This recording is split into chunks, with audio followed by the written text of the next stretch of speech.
Quelque chose a commencé à prendre place, Seigneur.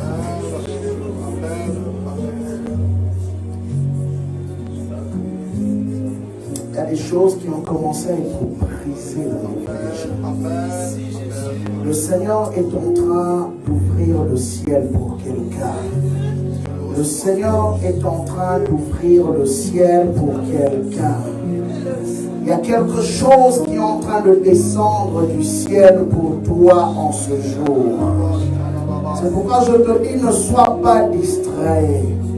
Tu sortiras de ce lieu libéré de tous les poids qui pesaient sur tes épaules. Car l'ancien de jour est là. Celui que nous appelons Jésus est là. celui par qui tout a été créé. La Bible dit, au commencement était la parole. La parole était avec Dieu et la parole était Dieu. C'est celui-là que nous sommes venus proclamer en ce jour. Parce qu'il est descendu pour pouvoir faire quelque chose de particulier dans ta vie aujourd'hui. Alléluia. Sois juste disposé. Ne prends pas cela comme tous les autres dimanches. Sois juste disposé. Lève tes deux mains. Lève tes deux mains. Sois juste disposé. Sois juste disposé. La main de l'Éternel a commencé à toucher. La main de l'Éternel a commencé à toucher.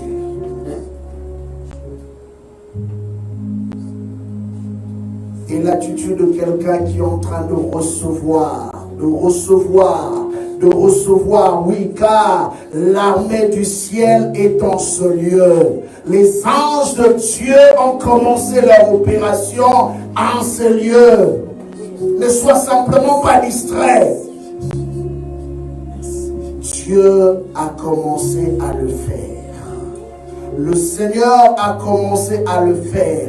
Puisque tu l'as invoqué, puisque tu l'as appelé, il est descendu et il a commencé à toucher, il a commencé à visiter, il a commencé à changer les choses qui doivent être changées. La main de l'Éternel est en train de se mouvoir. La main de l'Éternel est en train de se mouvoir. Reçois la grâce de Dieu. Reçois la grâce de Dieu. Reçois la touche divine. Reçois la touche divine.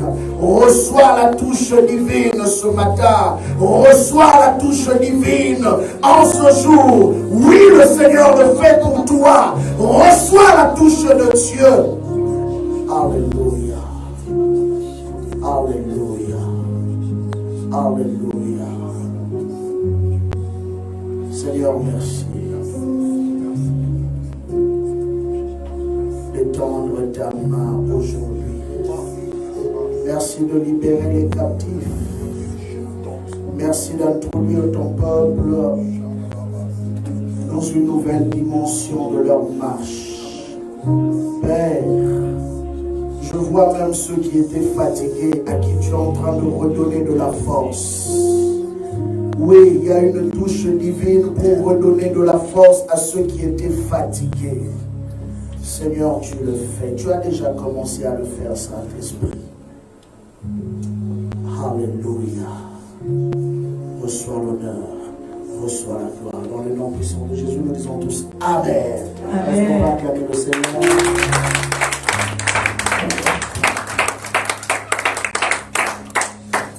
Alléluia. Gloire au Seigneur.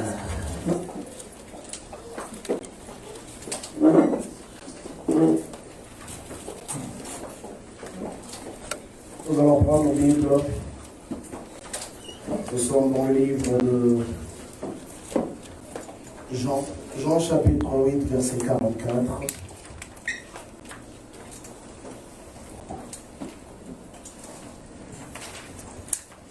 Jean 8, 44.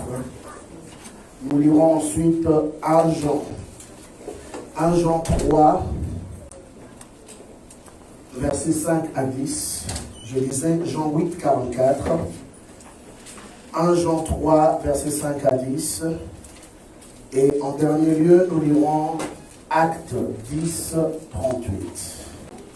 Acte 10, 38. Alors, nous allons prendre le premier verset dans le livre de Jean 8, 48. La Bible nous dit ceci.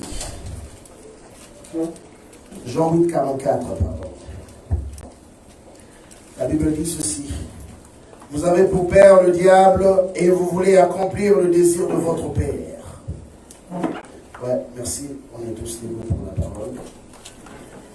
Il a été meurtrier dès le commencement et il ne se tient pas dans la vérité.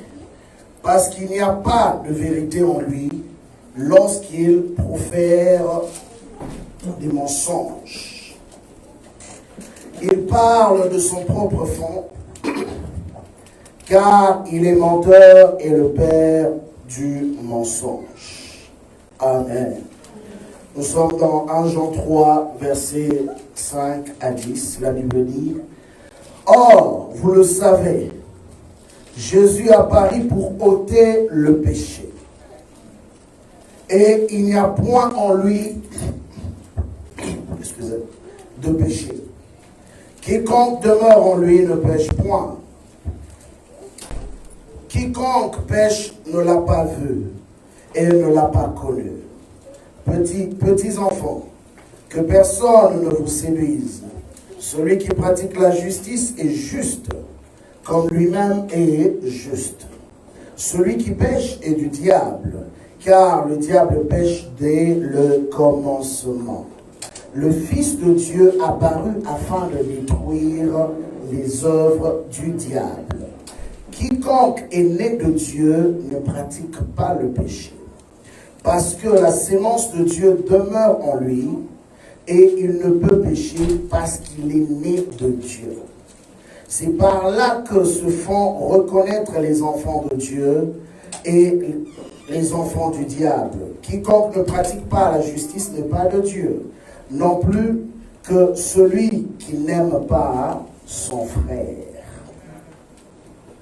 Nous sommes dans le livre des Actes, chapitre 10, verset 38. Acte 10, 38. La Bible nous dit ceci. Vous savez comment Dieu a oint du Saint-Esprit et de force Jésus de Nazareth, qui allait de lieu en lieu, faisant du bien et guérissant tous ceux qui étaient sous l'empire du diable, car Dieu était avec lui. Est-ce qu'on peut acclamer pour la parole du Seigneur? Amen. Seigneur, je prie pour ta parole ce matin. Glorifie ton Saint-Nom au milieu de nous. C'est ainsi que nous t'avons prié. Nous disons tous Amen. Gloire à Jésus. Alors, ce matin, notre thème, c'est simplement la délivrance. J'aimerais que tu dises à ton voisin ou à ta voisine la délivrance. Notre thème, c'est simplement la délivrance. Et nous avons vu dans le premier passage, on nous parle du diable. Au fait, Jésus s'adressait aux pharisiens qui étaient venus d'une certaine manière pour le tenter. Mais Jésus leur fit comprendre que vous avez un problème, vous n'arrivez pas à faire du bien parce que simplement, vous avez pour père le diable. Et le fait que vous avez pour père le diable est l'auteur même du péché. Le diable est le père du mensonge. Le diable est celui qui a péché en premier. Et ce qui fait que tous ceux qui pêchent ont pour père le diable. Et vous, quand vous vivez dans le péché, automatiquement aussi, votre père biologique et spirituel, c'est le diable. Et je crois que l'une des raisons qui avait le plus fâché encore les pharisiens, parce que quand ils ont entendu ces choses, ils se sont dit, mais qui est-il pour nous insulter de la sorte? C'est parmi les raisons qui faisaient que ces gens cherchaient d'une manière ou d'une autre à tuer le Seigneur Jésus-Christ. Je passe. Nous prenons l'apôtre Jean qui nous explique encore un mystère. Il nous dit que Jésus est venu pour détruire ou pour ôter le péché. Ici, dans le premier verset, on nous explique que ceux qui pêchent, ou ceux qui sont mal intentionnés, ou ceux qui commettent des mauvaises choses, ont pour père le diable. Et dans l'autre passage de l'épître, de son premier épître, là il nous introduit ce passage en nous disant que Jésus-Christ est venu en réalité pour ôter le péché. Ce qui fait que aucun enfant de Dieu, écoutez-moi bien, aucun enfant de Dieu ne peut vivre dans les péchés. Pourquoi? Parce que le péché est la légalité qui permet à l'ennemi de nous assujettir. Sans le péché, le diable est faible. Sans le mal, le diable est faible face à nous. Rappelez-vous de cette histoire. Balaam, qui savait que, puisque ce peuple avait été choisi par Dieu, mis à part par Dieu, aucun homme n'avait le pouvoir de les maudire. Mais étant un homme spirituel, il savait aussi que un homme qui pêche devient un accusé dans le monde des esprits. Parce que le diable en soi, son nom veut dire simplement l'accusateur. Donc la seule chose qui peut faire que l'ennemi ait la légalité d'accuser un homme, c'est lorsque il sait trouver sa sémence. La Bible dit que ceux qui sont de Dieu ne peuvent pas pécher à cause de la sémence de Dieu en eux. Vous savez, ceux qui ont reçu réellement le Christ, ils ont un dégoût pour le péché. Amen. Tu ne peux pas me dire que je viens à l'église, je suis enfant de Dieu, mais je suis à l'aise avec les péchés, je suis à l'aise avec le pécheur. Regardez, des fois les gens comprennent très mal les Écritures. Ils pensent que Jésus était à l'aise avec le péché. Non, Jésus n'a jamais été à l'aise avec les péchés. Sinon, il n'allait pas ôter le péché. Vous savez, quand on dit ôter, on note quelque chose qu'on n'apprécie pas. Donc, si dans sa mission, il était venu uniquement pour ôter le péché, ça veut dire que Jésus n'aimait pas le péché. Il a aimé l'homme qui a péché, bien sûr. Parce que l'homme était dans la volonté de Dieu pour être sauvé. Mais le péché qui était en l'homme, il n'a pas aimé.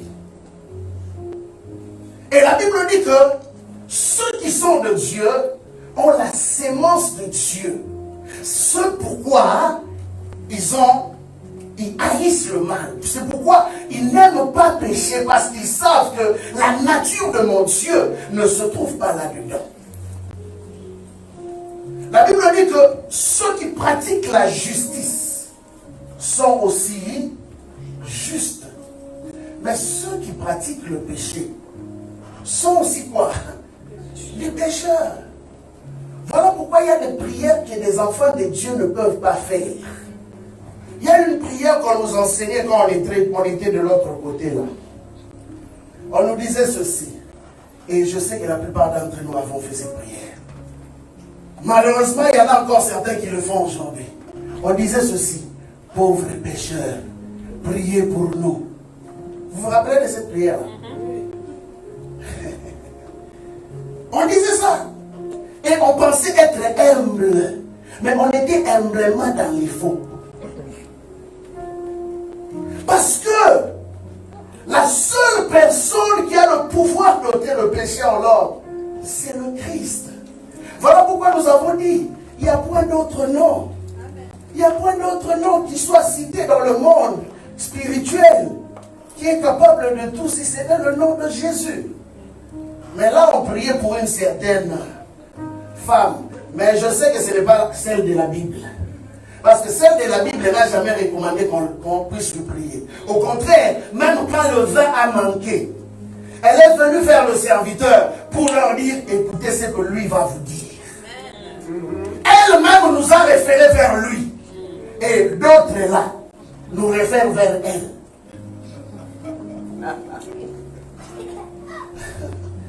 Je ne veux pas citer des gens. Vous avez compris de ma chose. Et on a grandi comme ça, dans une fausse humilité, priant ces genres de prières. Et il y a même des chrétiens qui continuent à confesser de leur bouche, je suis un pécheur. Non, bien aimé, la Bible appelle chrétien juste. Quand je dis juste, ça ne veut pas dire que nous ne péchons pas. Ce serait un mensonge. Mais la seule différence, c'est quoi? C'est qu'un chrétien ne vit pas dans la pratique du péché. Amen. Amen. Le péché devient un accident pour un chrétien. Amen. Mais si toi, dans ta conscience consciente, oui, parce qu'il y a des consciences qui sont endormies, mais il y a des gens qui sont consciemment conscients. Et quand ils pêchent pour faire mal.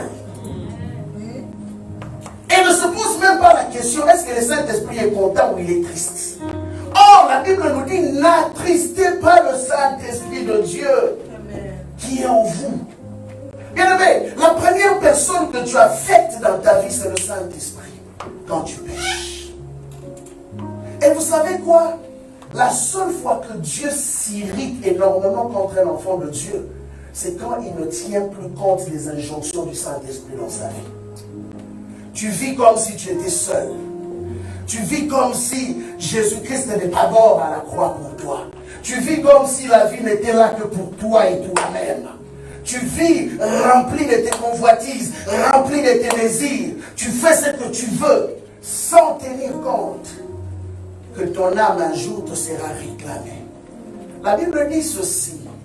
À quoi sert-il à un homme de gagner le monde si en fin de compte, il va perdre son âme? C'est bien beau d'avoir tout ce que le monde donne. C'est bien beau d'avoir le succès, l'argent, les mariages, tout ce que vous voulez. Mais si tu perds ton âme, à quoi cela t'a servi ces choses? Bien aimé, je préfère que Dieu me bénisse, mais qu'en fin de compte, j'ai la bénédiction des bénédictions, c'est-à-dire aller habiter éternellement à côté de lui. Ça, c'est la bénédiction qui surpasse toute autre chose. Parce que tout ce que nous recevons de cette terre est éphémère. Un jour, ça finit par passer. Mais il y a une chose qui ne passera pas. Une chose qui ne passera pas, c'est l'éternité. L'éternité, tu as le choix de l'éternité avec Dieu. Parce que même l'enfer aussi, c'est l'éternité. L'enfer aussi, c'est un choix. Un homme qui veut vivre mal a choisi de vivre mal. Un homme aussi qui veut vivre dans le bien a choisi de vivre bien. Ne pensez pas que ceux qui vivent bien sont plus des super hommes que ceux qui vivent mal. Quelque part, je blaguais à un ami, je lui ai dit, oh, lui et moi on aime trop parler de la politique. Après je lui ai dit, tu sais, être mauvais, c'est aussi un choix. Quand quelqu'un veut être mauvais, c'est un choix qu'il a fait d'être mauvais. Pourquoi? Parce que la parole de Dieu nous enseigne les vertus de Dieu. La parole de Dieu nous enseigne la morale de Dieu. Et nous savons que parmi la morale, les choses morales de Dieu, on nous parle des fruits de l'esprit. Et si moi je désire, au lieu de vivre selon les fruits de l'esprit, je vis selon les œuvres de la chair, la faute n'est pas à Dieu. C'est moi qui ai fait un choix. Même au temps de Moïse, Dieu dit, j'ai mis devant toi deux chemins. Le bon et le mauvais. La vie et la mort. Mais moi, Dieu, je te conseille. Mais comment Dieu peut être aussi bon? Il te donne même le choix. Mais lui vient quand même te conseiller avant que tu ne choisisses.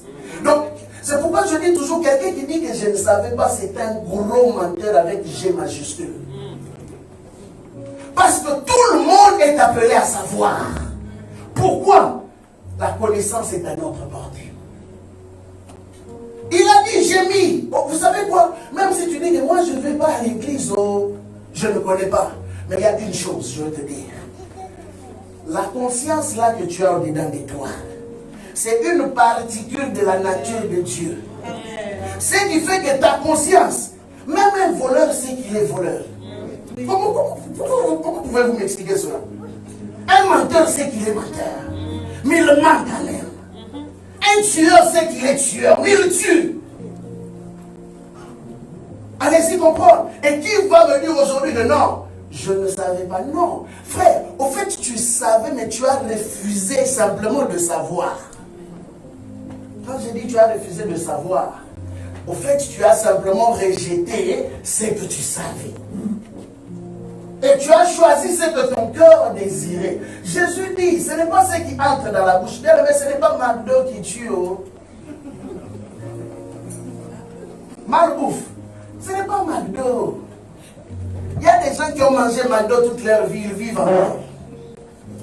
Mais il y a quelque chose qui tue plus que McDo, plus que Coca-Cola. C'est ce qui est dans ton cœur. Vous savez, c'est que nous, on ne voit pas. C'est ce qui est plus dangereux que tout ce qu'on voit là, veste. C'est ça qui est plus dangereux parce que moi, je ne connais pas ton cœur. Vous savez, ce qui est intéressant dans le deuxième passage que nous avons lu, regardez, verset 10 de 1 Jean 3. Écoutez ce que l'apôtre enseigne. Il dit ceci.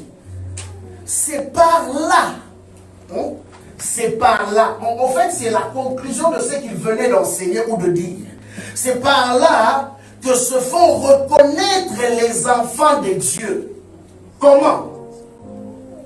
Et les enfants du diable. Quiconque ne pratique pas la justice de Dieu, non plus celui qui n'aime pas son frère.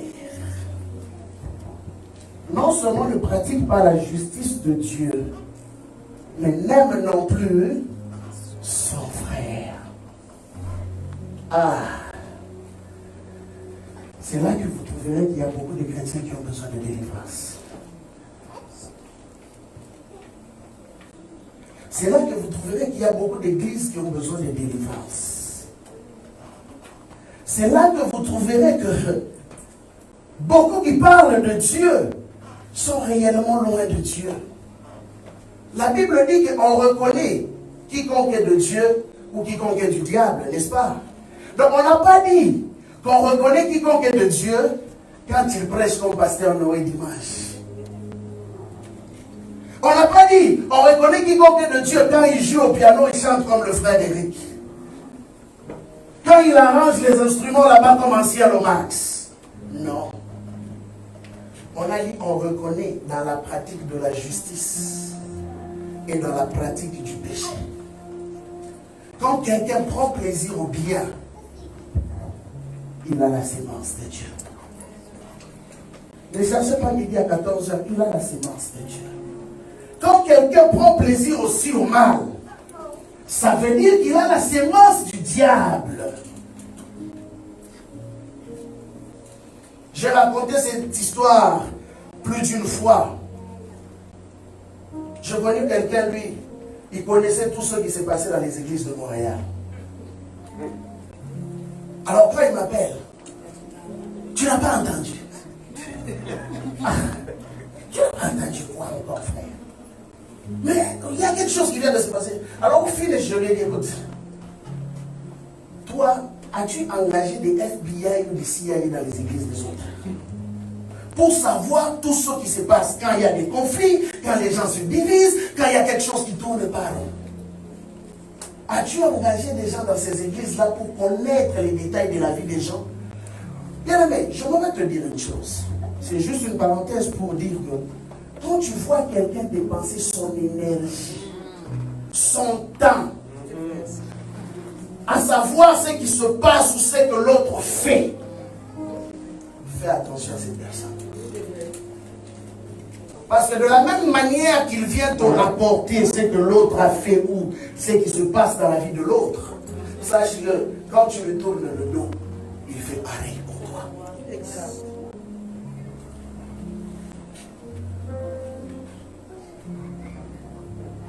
Malheureusement pour lui, ou heureusement pour lui, moi quand je constate qu'il y a un problème comme ça, je finis par te dire, au nom de Jésus, je t'aime. Mais dans l'amour de Jésus, je ne peux plus continuer à être avec toi. Je préfère que si on se voit dans la route, bonjour, bonjour frère. Que Dieu te bénisse.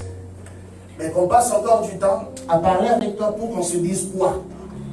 Parce qu'on n'a plus les mêmes valeurs. Malheureusement, vous savez, il y a des chrétiens qui ont été tués dans leur foi. Parce qu'ils ont prêté l'oreille à la mauvaise personne. J'insiste, je veux le redire. Il y a des gens qui ont été affectés. Parce que vous savez quoi? La Bible dit la foi vient de ce qu'on a. Donc si toi, on ne fait que te parler du mal d'une telle personne, plus tu vas écouter, à un moment donné, tu vas finir par faire quoi? Par croire. Et automatiquement, ta foi va être comment? Orientée maintenant par rapport à ce que tu as cru. Mais c'est la mauvaise foi. Vous savez, Paul a dit à Timothée, j'ai combattu le bon combat de la foi. J'ai combattu le bon combat et j'ai gardé la foi. Ne combat pas avec la mauvaise foi, parce qu'il y a des mauvaises foi. Et la mauvaise foi, le diable aussi vient toujours dans l'église. Il ne cherche pas ailleurs. Parce qu'il sait que les bons instruments pour détruire le royaume de Dieu sont ceux qui fréquentent les royaumes. Il n'est pas allé chercher les pharisiens pour tuer Jésus. Il a essayé quand même. Il va toujours essayer aussi avec ceux de l'extérieur. Mais il n'a pas réussi. Et vous savez au finish qu'est-ce qu'il a fait? Il est venu dans le cercle de Jésus. Et il a inspiré qui? Judas, celui qui gardait la caisse.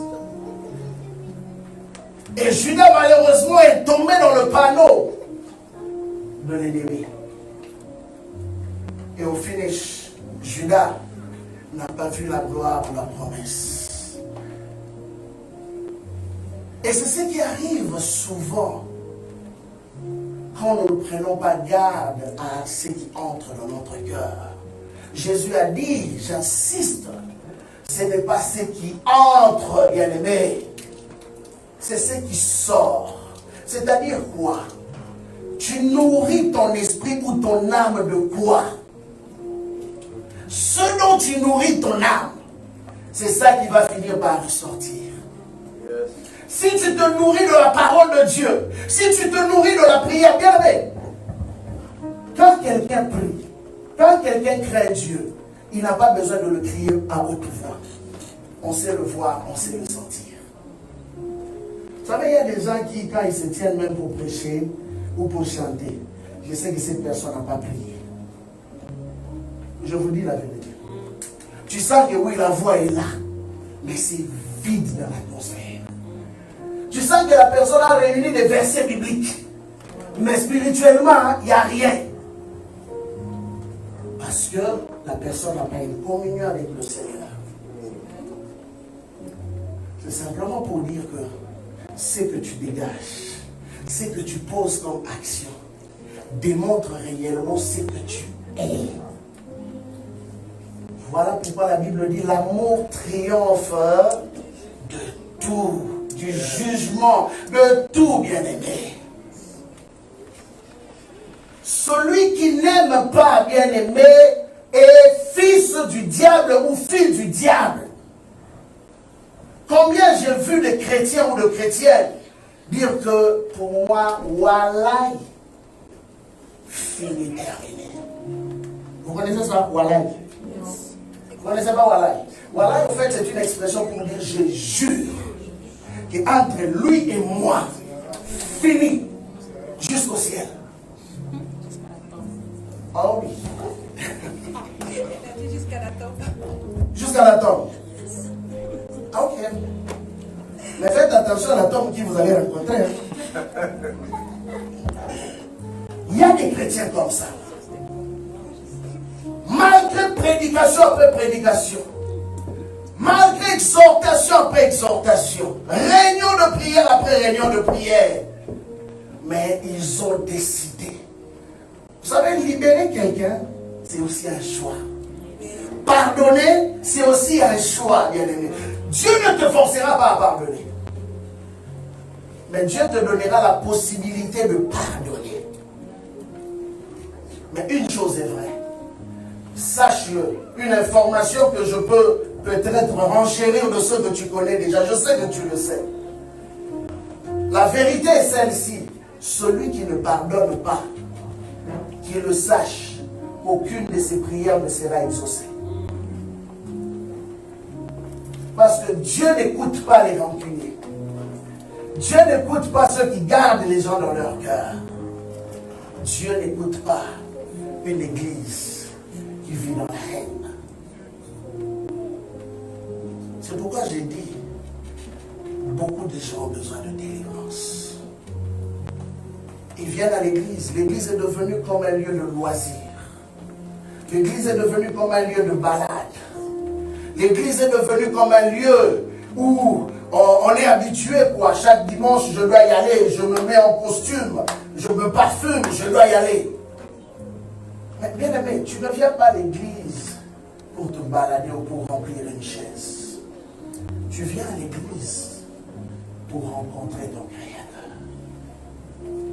Jésus a dit, un homme voulait faire une offrande à Dieu. Je vais rentrer dans ma matière. Un homme voulait faire une offrande à Dieu. Mais il arrive devant l'autel de Dieu. Et la Bible dit, et là, il se rappelle qu'il avait un problème avec un frère. Qu'est-ce qu'il a fait? Il a déposé là son offrande. Il est allé d'abord régler le problème avec le frère. Et quand il a réglé le problème avec le frère, c'est après qu'il est revenu. Pourquoi? Savez-vous qu'il y a des gens qui donnent des offrandes à Dieu, mais à perte? Hein? Quelqu'un qui épargne, est-ce qu'il investit? Banquier, tu peux nous aider. Quelqu'un qui épargne, est-ce qu'il investit? Ça va dépendre. Non, je dis il épargne. Est-ce qu'il investit? Ok. Non, quand tu épargnes, tu n'investis pas. L'épargne, c'est juste mettre l'argent de côté. L'investissement, c'est quand je vais placer l'argent quelque part qui peut produire des intérêts. C'est ça la différence.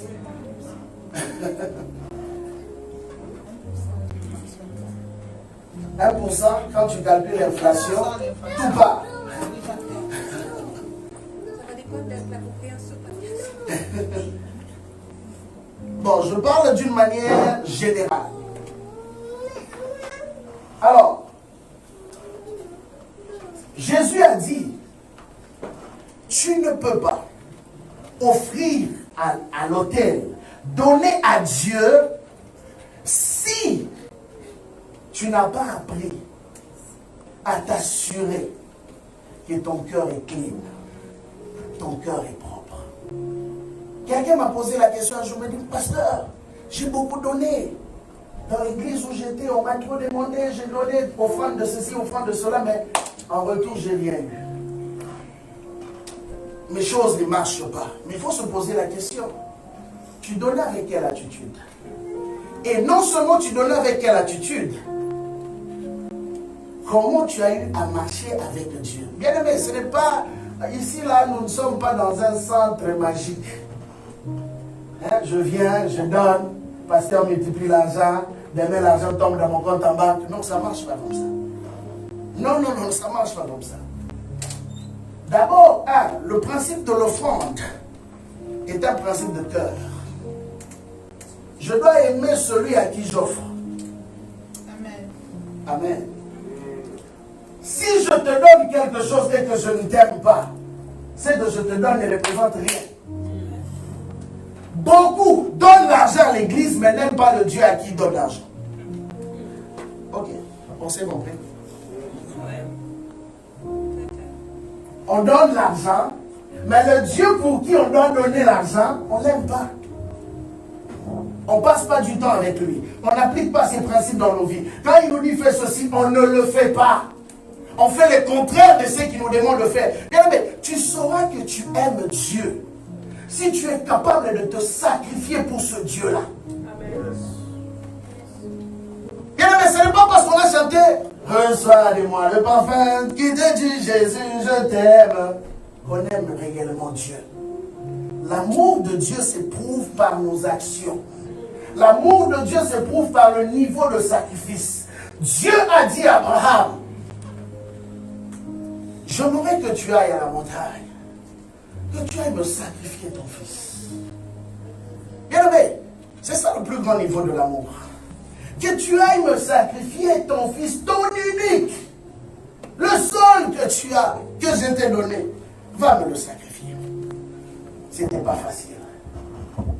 Abraham a obéi parce qu'il aimait Dieu. Et c'est là que Dieu est venu lui parler. Bien aimé, depuis le premier jour, Abraham a fait confiance à Dieu. Abraham était capable de laisser le pays où il vivait, tranquillement, aisément, pour aller dans un pays inconnu pour le Seigneur.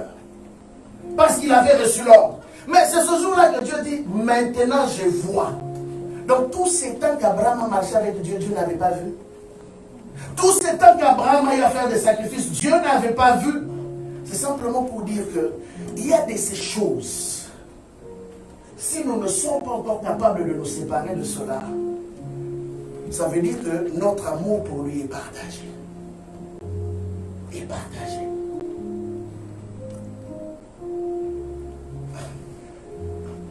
Alors, quand nous parlons de délivrance, selon la Bible,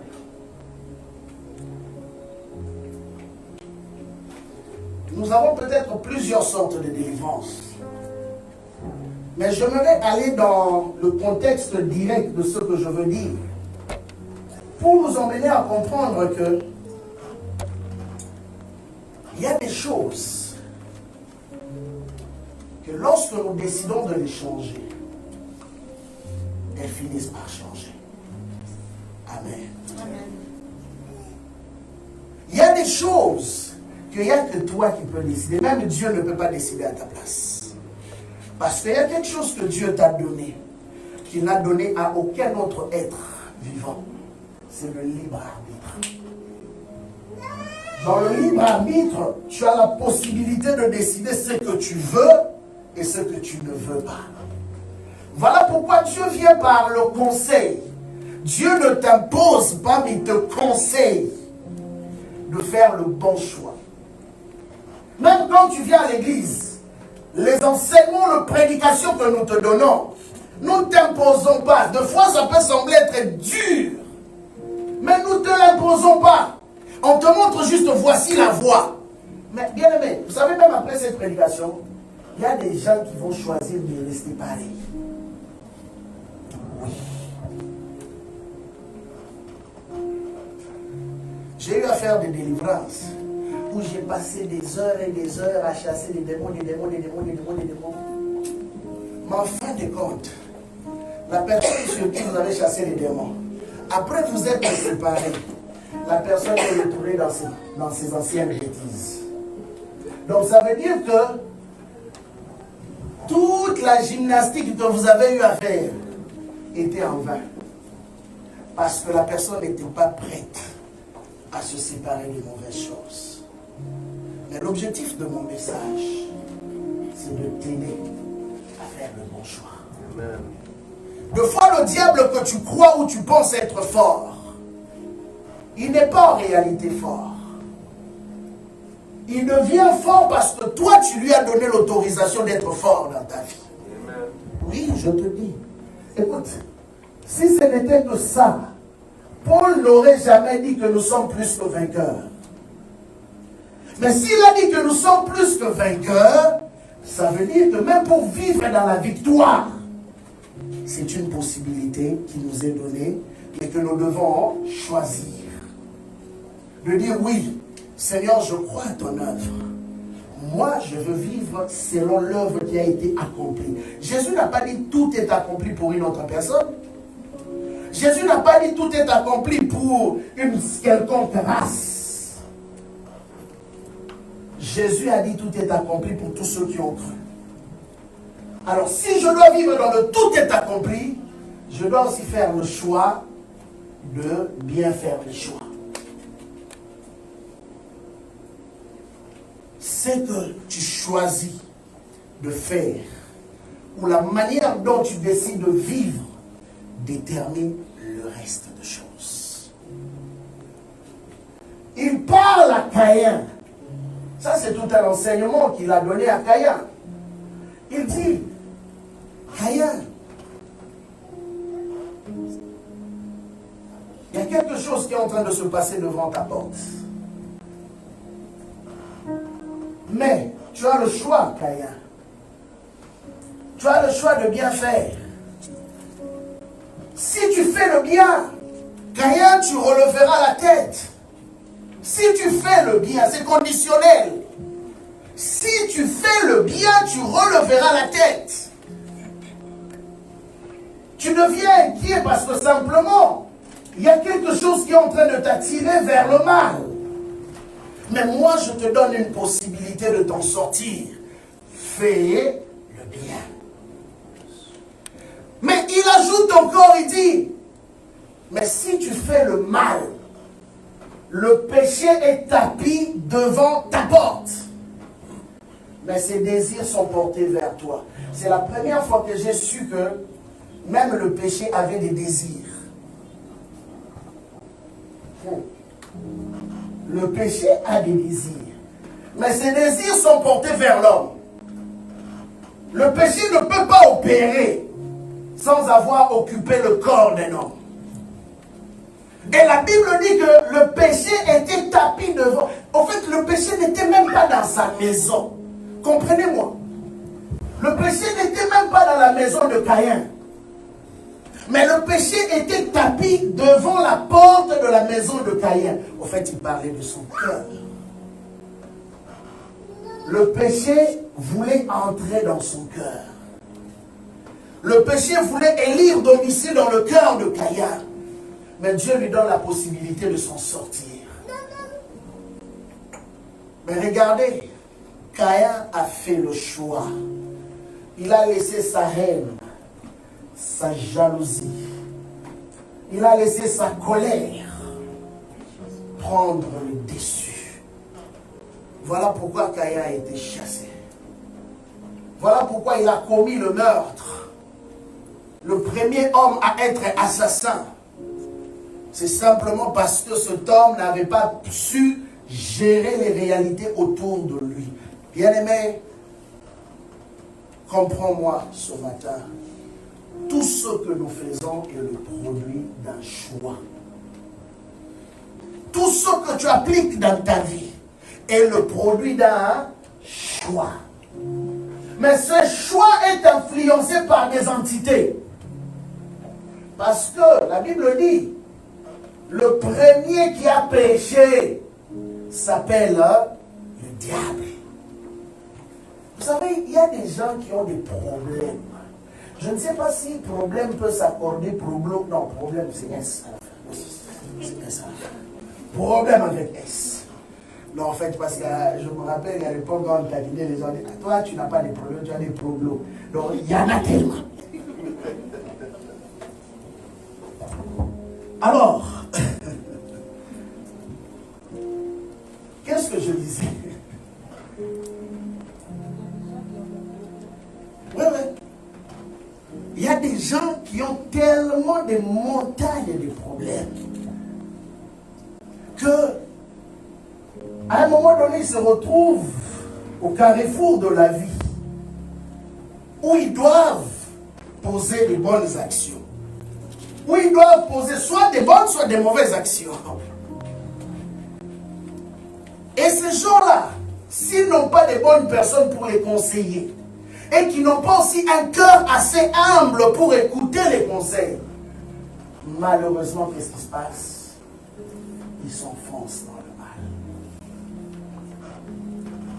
Souvent, les gens qui commettent les bavures, souvent les gens qui commettent des graves erreurs, ne vous diront jamais qu'ils n'ont pas été conseillés.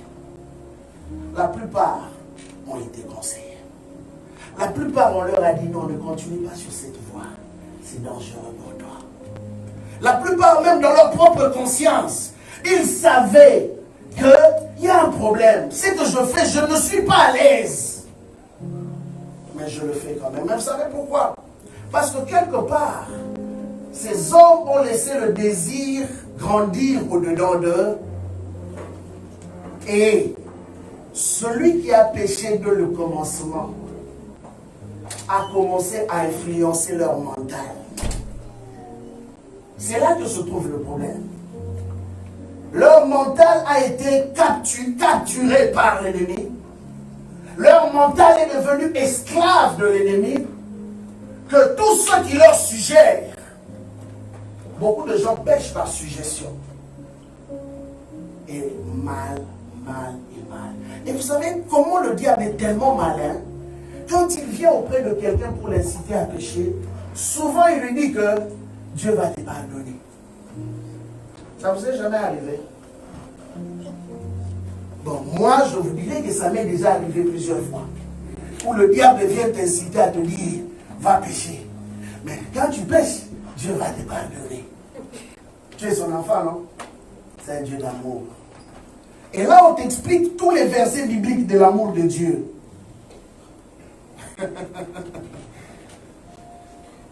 Et de fois souvent, quand nous ne sommes pas prudents,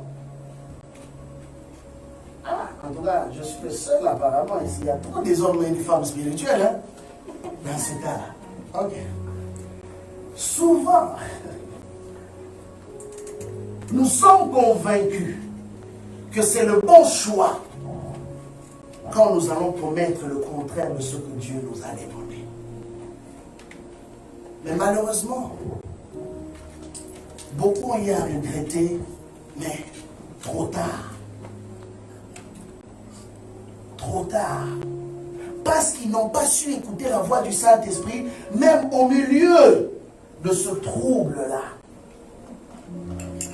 Caïn avait écouté la voix de Dieu, bien-aimé. Caïn était de la nature prophétique, c'était un prophète de naissance. Parce qu'il écoutait clairement Dieu. Bien-aimé, vous vous imaginez.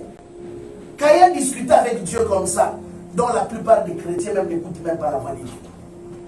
Mais Caïn discutait avec Dieu. Caïn, Dieu lui disait, écoute, ton frère est où? Il dit, suis-je le gardien de mon frère? Non, il écoutait Dieu. Et il savait reconnaître que c'était la voix de Dieu. Mais ce même Caïn-là qui écoutait Dieu a commis l'erreur de sa vie. Parce que il a de l'autre côté écouté la mauvaise voix. Le conseil de l'ennemi au départ semble être bon.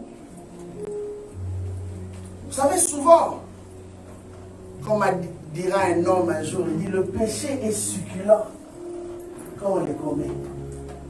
Ce matin, je lisais une pensée que j'ai beaucoup appréciée. La personne dit ceci: le péché est comme une carte de crédit. Quand tu vas pour l'utiliser, tu aimes ça. Tu achètes les affaires, tu dis, ah, c'est à moi. Mais quand la fin du mois arrive, là, tu commences à gratter.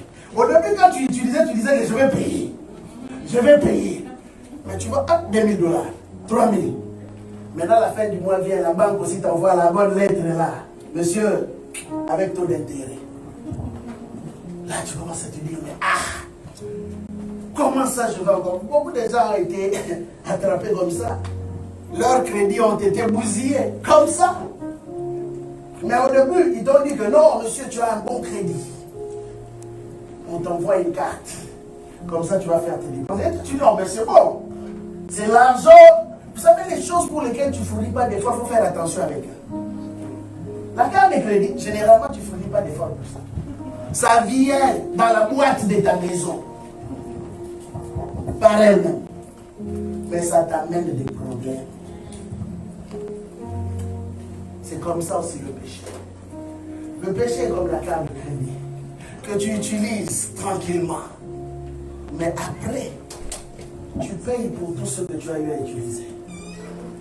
Ah oui. Tu payes. Et le diable, quand il envoie ses démons pour inciter les hommes à les pécher, il sait pourquoi il le fait. Il connaît la conséquence, ou je peux dire l'issue de ce problème. Mais il ne va jamais te le dire. Il savait que Adam et Ève, en désobéissant à Dieu, cela leur coûterait très cher. Mais regarde comment il leur a parlé. Vous deviendrez comme Dieu. Ça ne va rien faire. Dieu va te comprendre. Tu es un homme, tu as aussi des faiblesses, non? Hein? Ça ne fait rien, ça va passer. Mais tu ne connais pas les conséquences qui sont cachées derrière. Bien-aimé, il y a des hommes qui ont détruit leur vie pour un péché d'une journée. Bien-aimé, Deux fois, quand je lis la Bible, ce qui m'intrigue, je me pose la question. Par moments, Dieu a été très sévère envers certaines personnes. Vous imaginez que le grand prophète Moïse, simplement pour avoir désobéi à la voix de l'Éternel, on lui dit parle, lui il frappe. Dieu lui dit tu n'entreras plus dans la terre promise. Juste pour avoir frappé les rochers, vraiment. Frapper seulement. Dieu dit tu n'entres plus. Toi, tu vas voir la terre promise de loin et tu vas saluer la terre promise. Mais toi, tu n'entres pas.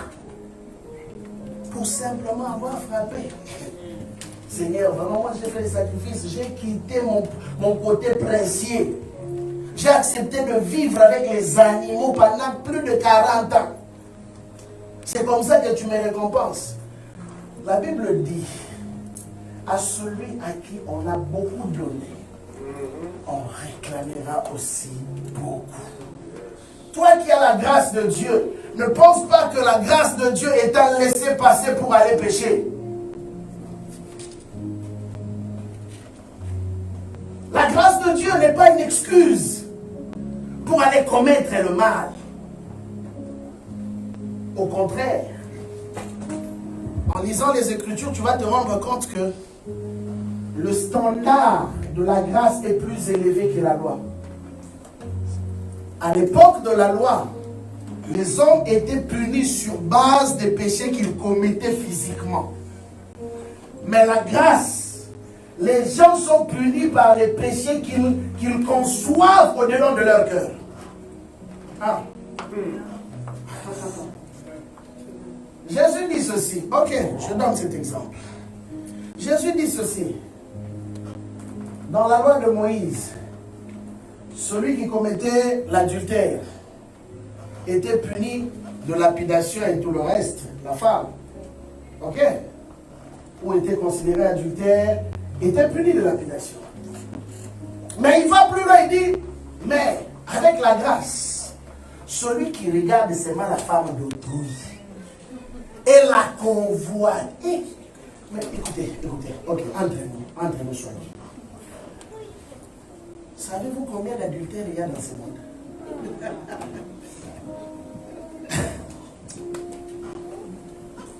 Hein? Entre nous. Dieu seul sait. Ok? Dieu seul sait. Maintenant, on te dit que si tu convoites seulement, toi là qui regardes mal, et tu vas penser, la Bible dit que tu as déjà commis. Donc il y a des adultères au carré à côté. Compliqué. Et c'est ça la grâce. Hein? Jésus dit, vous jugez par ce que vous voyez. Mais moi je juge le cœur. Le cœur. Le cœur. Le cœur. C'est pourquoi je dis toujours cette phrase. Si Jésus revenait maintenant, si Jésus revenait aujourd'hui, combien d'entre nous seront prêts à partir? Combien? Nous tous, nous voulons que Jésus revienne. Mais combien sont prêts à partir avec Jésus? Combien sont sûrs de partir aussi? Combien?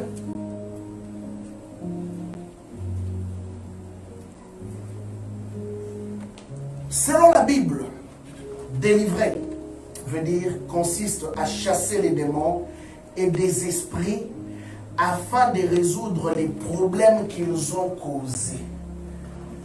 J'entrerai en matière pour expliquer les problèmes que les démons viennent causer dans les vies des gens. Délivrer, selon la Bible, veut dire séparation entre l'humain et les démons.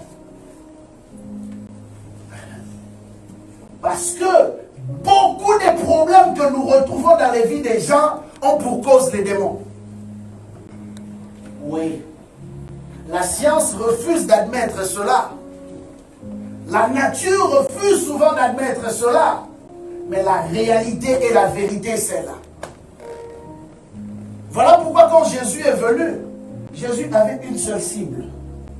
S'attaquer aux œuvres du diable. Et ces œuvres du diable se trouvaient où? Dans les corps des hommes. Et nous avons vu cela. Comment? Il emmenait des maladies. Il emmenait les hommes à commettre les péchés. Il emmenait les hommes à vivre à l'encontre des lois de Dieu. Il emmenait les hommes à souffrir. Bien aimé, il y a des problèmes dans les vies des gens qui sont... Toi-même, tu regardes, tu dis que non. Ça là, même si on commence de janvier à décembre, on ne sera jamais capable de résoudre ce problème. Il faut seulement que Dieu descende. Il faut que cette personne-là soit délivrée pour que les choses changent. Imaginez-vous un homme comme le fou de Gadara. Un homme qu'on ne pouvait même pas enchaîner. Quelle force physique! Mais en réalité, physiquement, il n'était pas fort. C'était une force qui venait des démons. C'était une force spirituelle qui se manifestait dans le physique. Voilà pourquoi j'ai dit, beaucoup de gens qui commettent des choses abominables, des choses bizarres, c'est parce qu'ils ont été incités par des démons. On retrouve dans nos familles beaucoup de problèmes qui ont pour source des démons. Bien que les gens ne veulent pas en parler, mais c'est ça qui est la vérité. Bien aimé, dans cette église, nous croyons et nous faisons la délivrance. Et vous verrez combien le diable, depuis des générations et des générations, a enchaîné des vies. Des bonnes personnes, mais qui n'arrivent pas à évoluer dans leur vie. Vous savez, il y a de ces personnes qui font des rêves du genre, à chaque fois dans son rêve, il se perd toujours. Il se perd. Quand il emprunte un chemin, il ne sait plus par quel chemin retourner. Connaissez-vous ce genre de personnes-là? Ils voient ça souvent.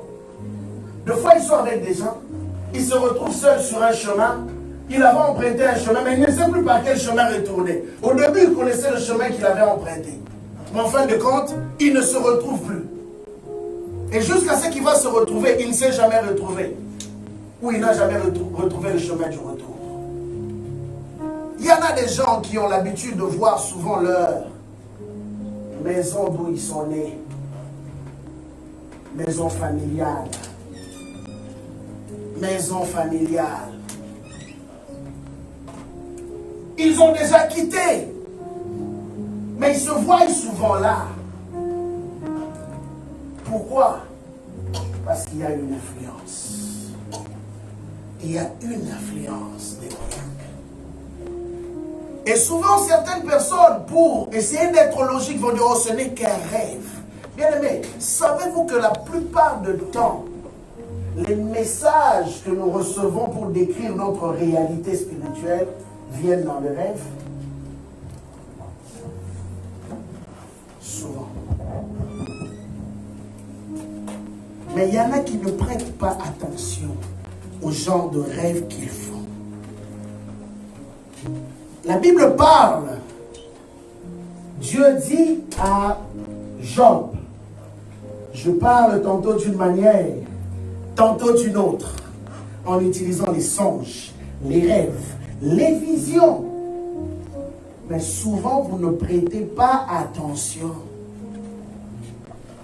Quand tu vois des choses qui se répètent, génération après génération, qui sont cycliques, qui reviennent, c'était dans la vie du grand-parent, dans la vie des parents, dans la vie des enfants, ça revient. Bien aimé, comprends qu'il y a une entité qui règne au sein de cette famille-là. Il y en a même qui vivent. On a vu des personnes vivre avec un esprit de célibat. Mais il est marié. Je te pose la question, mais Seigneur, comment cette personne peut avoir l'esprit de célibat, mais il est marié? Vous savez, quand vous n'avez pas le discernement, vous risquez de passer à côté de certains éléments. Oui, en réalité, cette personne n'a pas été destinée à se marier. Mais la personne a forcé la note, il s'est marié. Mais puisque le démon du célibat était un démon qui avait été assigné à sa vie, à un moment donné, la personne finira par le divorce.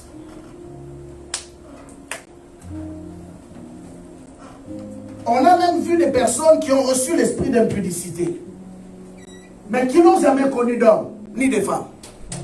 Mais pendant que vous la délivrez, vous voyez l'esprit d'impudicité se manifester. Mais la personne n'a jamais connu d'homme. Mais à un certain âge donné, les démons d'impudicité commencent à se manifester au point qu'on n'arrive même plus à contrôler la personne. Parce que même les démons fonctionnent par rapport à un temps donné. Voilà pourquoi quand Jésus-Christ délivrait le fou de Gadara lui dira, les démons, les gens lui diront, notre temps n'est pas encore arrivé. Même les démons connaissent leur temps. Bien aimé, si les démons connaissent leur temps, il est plus qu'important pour un chrétien de connaître le temps dans lequel il vit. Bien aimé, il y a des choses que tu ne peux pas tolérer dans ta vie. Il y a des choses que tu ne peux pas accepter dans ta vie. Surtout quand tu regardes ton alignée, tu vois qu'il y a des choses qui se sont répétées, continuent à se répéter. Un enfant de Dieu est celui qui commence à prendre position en appliquant la parole, l'autorité de la parole. Parce que quand les démons viennent, ils causent plusieurs types de problèmes. Ça peut être un problème d'ordre spirituel. Il y a des gens qui ont un déséquilibre total au niveau spirituel. Il y a des gens qui ont des problèmes de santé. Il y a des maladies qui se développent dans le corps des gens qui sont d'ordre démoniaque. Mais il y a aussi des personnes. Savez-vous qu'il y a des personnes qui ont des problèmes de caractère ou des comportements qui sont d'ordre démoniaque? Un caractère insupportable. Vous vous imaginez qu'il y a de ces personnes qui, à chaque fois que quelqu'un va s'approcher de lui ou l'aimer, la personne va finir par le détester. N'avez-vous jamais rencontré de telles personnes? Détester pourquoi? À cause de son sale caractère. Toutes les personnes qui viennent vers toi, au début, ils t'aiment. Mais en fin de compte, ils finissent par te fuir. Bien aimé, quand tu as quelque chose comme ça, commence à chercher la délivrance. Ce n'est pas normal.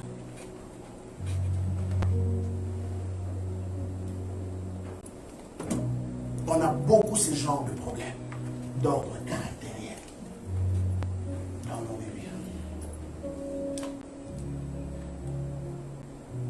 Alors, je veux parler de 3 choses rapidement pour conclure. Les étapes de la délivrance. La première des choses qui est très capitale à savoir, c'est identifier les portes d'entrée. Tu ne pourras pas être délivré si tu ne sais pas reconnaître les portes d'entrée des démons. La première des choses, c'est identifier les portes d'entrée. Quelles sont les portes que les démons utilisent pour avoir accès à la vie d'une personne? La première des choses que je pourrais dire, c'est l'hérédité, le sang, d'où tu viens ou d'où tu es venu, l'histoire de la famille, le sang familial. C'est la première porte que l'ennemi utilise, ou les démons utilisent, pour avoir accès à la vie d'une personne. Les pratiques occultes. Il y a de ces personnes qui ont eu, d'une manière ou d'une autre, à faire quelques pratiques d'ordre occulte. Et ces choses ont ouvert, parce qu'à chaque fois que tu invites un démon, automatiquement, il vient contrôler une partie de ta vie. Et les pratiques occultes ouvrent beaucoup de portes aux démons. Troisième de chose, les péchés sexuels. Ça, c'est l'une des grandes portes dans le monde spirituel. Le péché sexuel. Voilà pourquoi même Balaam a suggéré à Balak une chose. Il dit, tu sais, si nous voulons avoir le peuple d'Israël, la seule chose que tu peux faire, envoie-leur des filles. Comme ça, quand ils vont tomber dans l'impudicité, automatiquement la malédiction va les atteindre. Le péché sexuel. Et nous voyons autour de nous combien le péché sexuel occupe une majeure partie du fonctionnement des hommes. Et le diable, dans tout le système, dans tout ce que nous voyons, films, panneaux publicitaires, n'importe quoi, insère toujours des choses d'ordre sexuel pour polluer le mental des hommes. Parce qu'il sait que lorsque les hommes sont dominés par ce péché, la porte du ciel leur est fermée. Quatrième de choses, le mensonge. Le diable est appelé le père du mensonge. Là, j'aimerais insister encore. La Bible appelle le diable le père du mensonge. Et un enfant de Dieu ne peut pas vivre dans le mensonge. Un enfant de Dieu ne peut pas aimer le mensonge. Combien le diable a réussi à transformer même des bonnes personnes en menteurs. Je vais vous donner un exemple aussi banal. Tu veux tellement pas que le pasteur t'appelle. Je t'appelle. Tu regardes ton... Hein? Kolaïdi. Tu regardes. Tu vois pasteur Noé. Tu mets le téléphone de côté.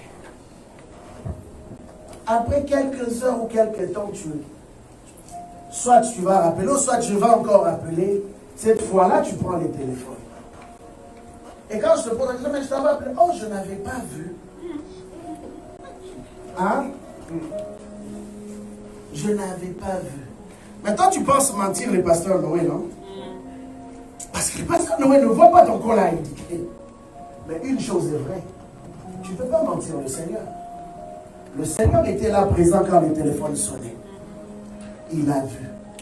Et quand tu as menti, le Seigneur aussi a vu. Bien aimé, il n'y a pas un péché banal et un péché plus sérieux. Tout ce qui est péché est péché. Vous savez même, la Bible interdit certaines blagues. J'ai dit bien certaines blagues sont prohibées par la Bible. Quelqu'un te fait une blague, le genre de blague de poisson d'avril. Hein? Poisson d'avril, le 1er avril, tout le monde dans le monde a le droit de mentir. Oh, c'est juste le poisson d'avril. Mais comment pouvez-vous imaginer? On n'a pas créé une journée pour la vérité. Mais on crée une journée pour les mensonges. Hein? Et nous, on accepte ça. Oh, c'est poisson d'avril. Les poissons là, est-ce que tu connais d'où ça vient les poissons?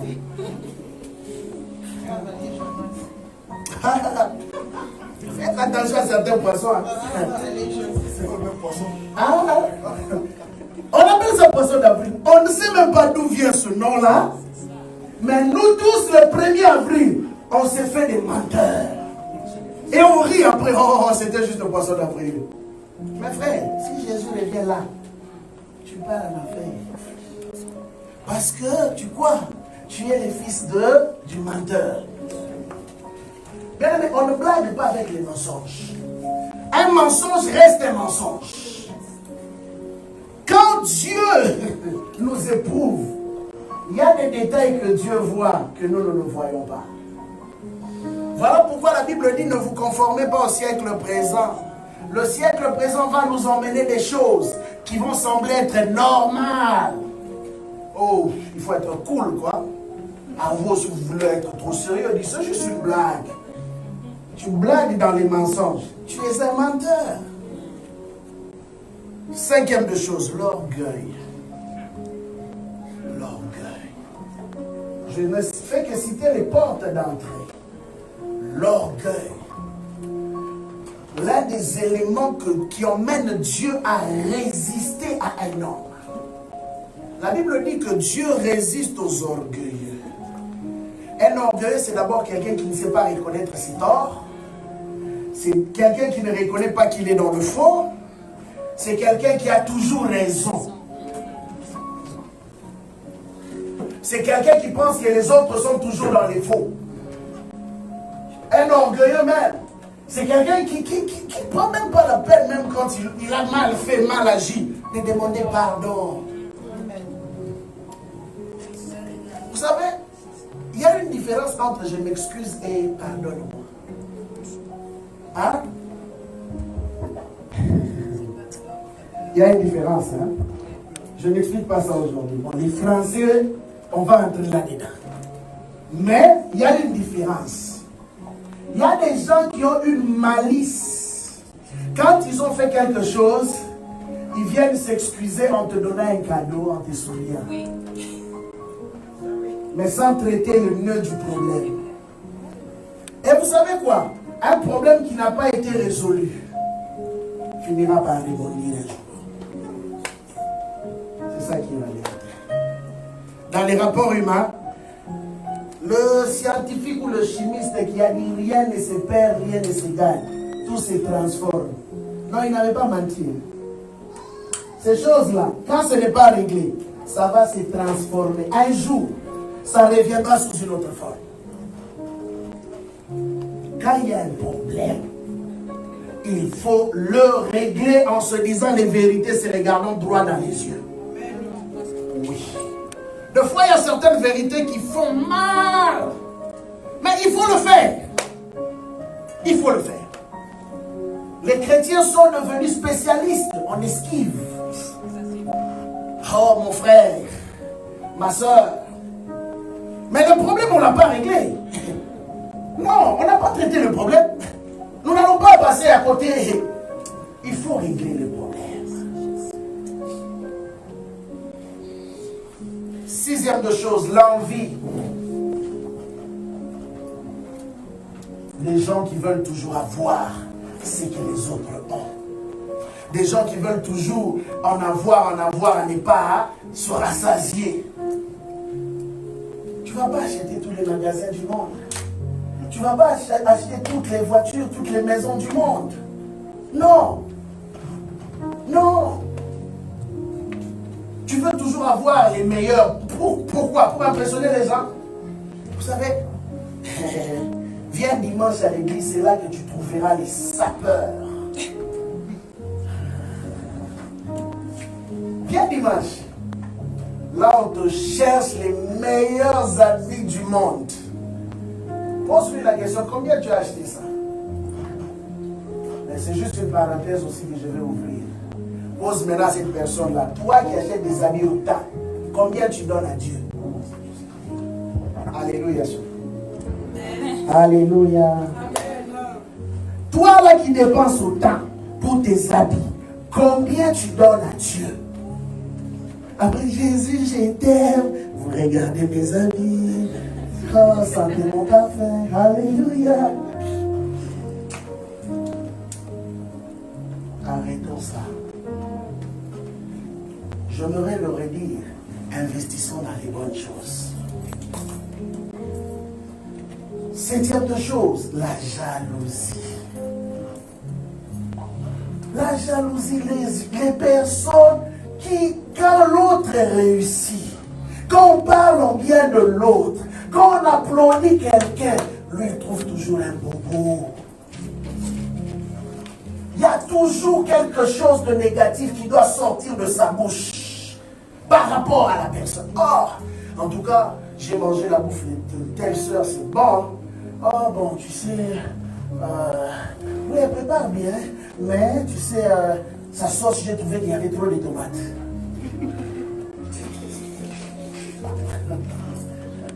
C'est ça la vérité. Il y a des gens comme ça. Donc, au fait, sa bouche ne peut pas se taire. Ça doit toujours parler et dire quelque chose de négatif par rapport aux autres. La jalousie. À un moment donné, vous savez, la force de l'Église, c'est quand nous sommes capables de nous célébrer les uns les autres. C'est quand oui, il y a un frère, il y a une soeur que Dieu bénit. Nous tous, on est contents comme si c'était moi. Mais c'est comme ça qu'on doit être. C'est ça l'amour. oh, moi d'ailleurs, je vais être la première personne à te réjouir. 8e de chose, la haine et la rancune. J'en ai parlé, mais ça fait partie aussi des portes d'entrée. La haine et la rancune. Des gens qui ne pardonnent pas. Des gens, même si Dieu descend, la puissance de Dieu descend ce jour-là, tout le monde tombe. Quand il va se relever, il va se rappeler, oh, tu sais que ce jour-là, tu m'avais fait ça. Donc, quand elle est tombée là, elle n'a pas oublié. Donc, l'onction ne lui a pas fait oublier. Il y a des gens comme ça qui n'oublient jamais. Donc, n'essaye même pas. Parce qu'un jour, on va te rappeler ça.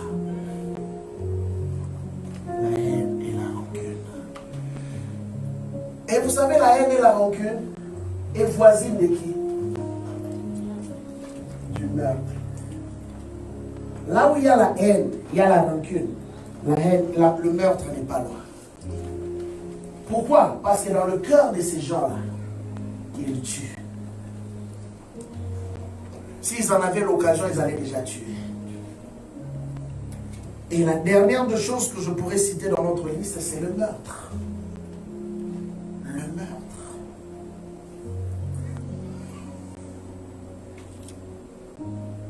Bien-aimé, le livre de Proverbes 4:23, permettez-moi d'être long aujourd'hui.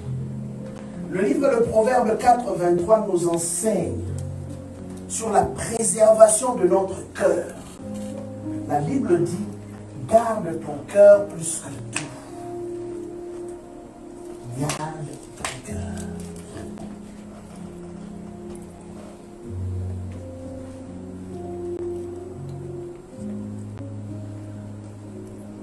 Et on peut en citer tant d'autres. Mais je préfère m'arrêter à cette liste-là pour aujourd'hui. Et la deuxième étape, après avoir constaté les portes d'entrée, la deuxième étape, c'est une repentance sincère. Mais la repentance, ce n'est pas une confession, comme nous le faisons, Seigneur, j'ai péché. Non. La repentance, c'est une décision de changer de voie. C'est une décision de changer de vie. Parce que confesser, bien aimé, si on nous dit confesser le péché ici, je vous donne simplement 5 minutes, je dis on va confesser le péché. Tout le monde va parler. Tout le monde aura quelque chose à dire. Mais ma question, après avoir confessé le péché, combien sont prêts à se repentir? Réellement ou sincèrement? En disant que non, le péché que j'ai confessé, je ne veux plus retomber là-dedans. C'est ça la repentance. C'est différent de la confession. La repentance, c'est une décision ferme de ne plus retourner aux anciennes choses, de ne plus revenir aux anciennes habitudes, de ne plus retomber au mauvais comportement. 1 Jean 1, verset 9. 1 Jean 1, verset 9.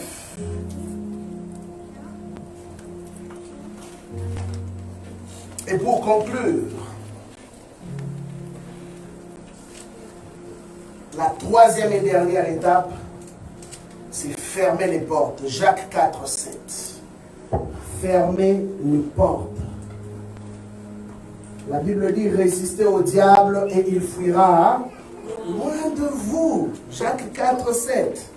La dernière des choses, bien aimé, quand on dit fermer les portes, c'est dans tous les sens.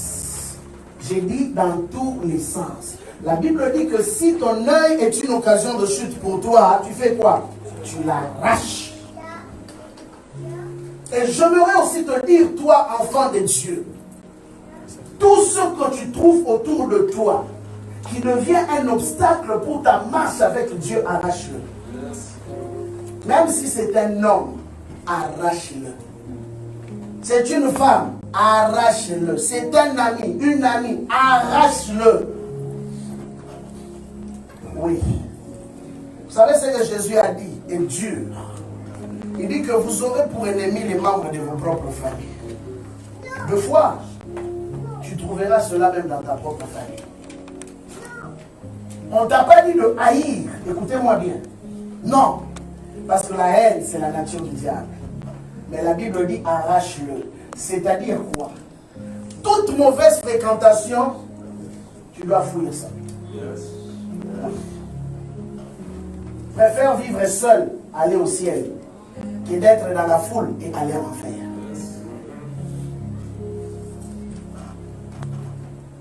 Souvent, j'ai vu des amitiés ou des relations nostalgiques qui ont fini par détruire certaines vies. Tu ne veux tellement pas faire du mal. Toi, tu es tellement bon.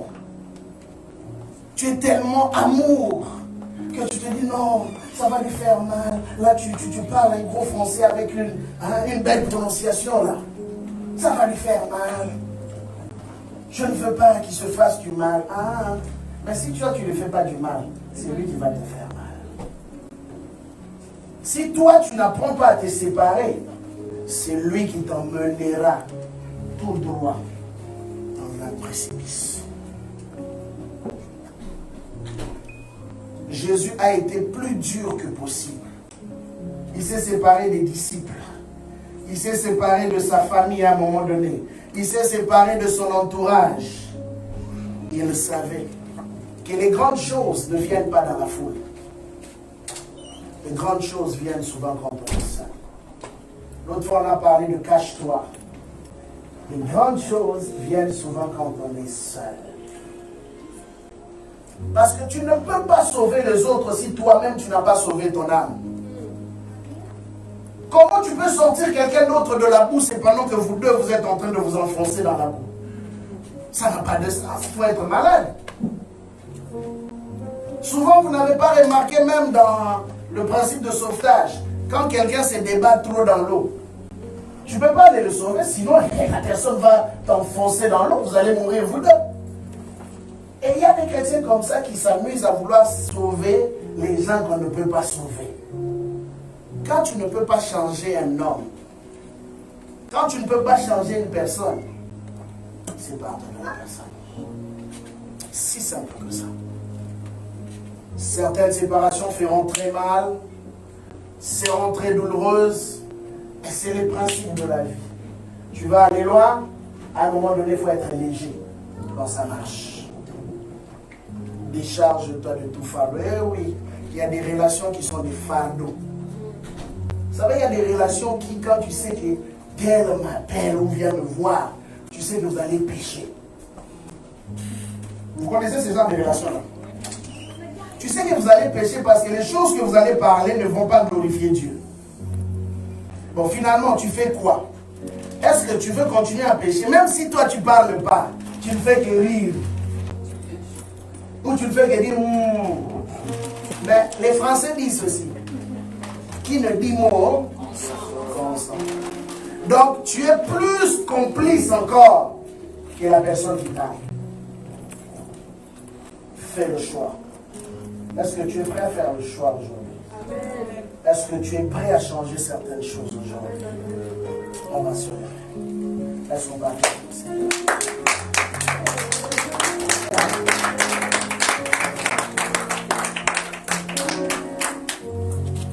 Aujourd'hui, je ne ferai pas de service, mais je voudrais que toi-même tu parles à ton Dieu cœur à cœur.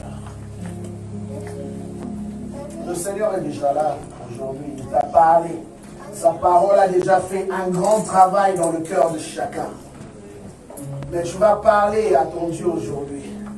Si parmi ces choses, tu te retrouves dans l'une ou l'autre, bien-aimé, tu es libre devant ton Père. Dis-lui, Seigneur, aide-moi. Je vais m'en sortir de ce problème. Libère-moi. Je veux qu'en sortant de ce lieu, je ne ressorte pas de la même manière. Libère-moi que les chaînes tombent. Que je sois réellement libre pour te servir efficacement. Ne confesse pas seulement, mais prends une décision aujourd'hui, bien-aimé. Ne continue pas l'année 2021 avec certaines des choses qui sont mauvaises. change-le aujourd'hui.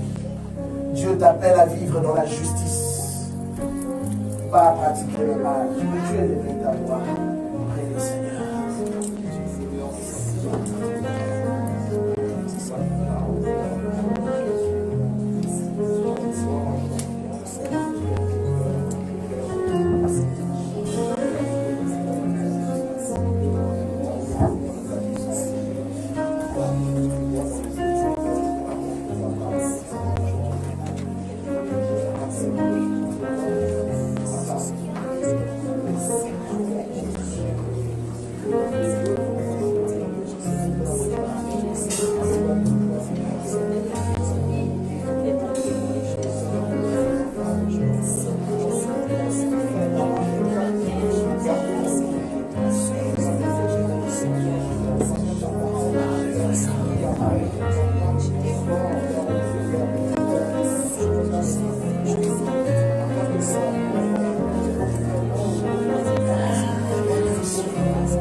Je sais que pendant que j'étais en train de parler, tu étais en train de faire un travail de fond dans le cœur de ton peuple.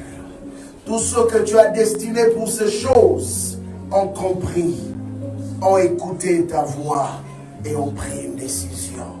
Saint-Esprit, accompagne chacun d'entre eux. Saint-Esprit, visite chacun d'entre eux. Saint-Esprit, fais en sorte, Père, qu'ils ne retombent plus, qu'ils avancent, qu'ils aillent de l'avant avec toi et que tu les utilises encore pour ta gloire. Au nom puissant de Jésus que nous t'avons ainsi prié, nous disons Amen. Amen.